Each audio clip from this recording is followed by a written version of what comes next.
It never became a high-interest news story when it first came on the scene back on January 30th, 2025. At his confirmation hearing to be FBI director, Kash Patel told the Senate Judiciary Committee that the FBI has located documents which detail alarming allegations related to the 2020 U.S. presidential election, including allegations of interference by the Chinese Communist Party. He later in June 2025 said on X, "I have immediately declassified the material and turned the documents over to Chairman Grassley for review." Senator Chuck Grassley is the head of the Senate Judiciary Committee, who has led oversight efforts into foreign election interference. The allegations were apparently done by mass-producing fake U.S. driver's licenses to facilitate fraudulent election voting. According to a spokesperson for Patel, the materials include claims from a confidential source that China-backed actors plan to use counterfeit identity documents to submit thousands of mail-in ballots on behalf of then Democratic candidate Joe Biden. While details remain murky at best, the purported effort centered creating and shipping thousands of phony licenses into the U.S. ahead of the 2020 election.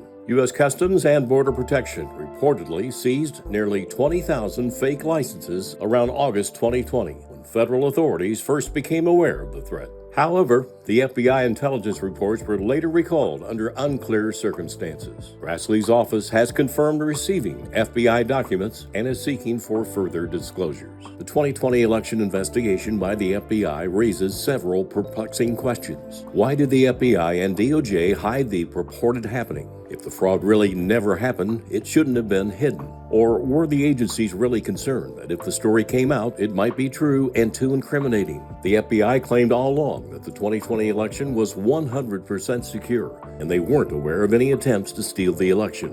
Why would they lie? You only lie if China stole the election. The FBI director, attorney general, and other agencies could have been part of the conspiracy. If China really was involved in this conspiracy, fingers probably point to the CCP itself. They had the most to gain by defeating Trump in the 2020 presidential election. Trump then was winning the trade war with China, so they could have believed that the election put trillions of dollars on the line.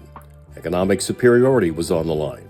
The CCP also could have believed that election interference was their chance to embarrass Trump and to reverse Trump's trade war victory, which, if it happened, might cripple America's economy, and most importantly, China could leapfrog over America to become the world's dominant superpower.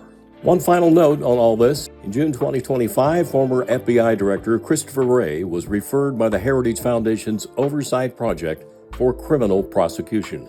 They drafted a report alleging that he lied to Congress about voter fraud. The X.com social media statements Kash Patel made in June 2025 would have been potentially helpful to President Donald Trump 4 years ago, when he raised concerns about voter fraud helping Biden garner over 81 million votes. Patel further said former FBI leadership withheld the facts and misled the public on China's 2020 election interference, and they did so for political gain. We'll just wait to see where all this goes and if the truth can really be discovered. This is H.A. Graves.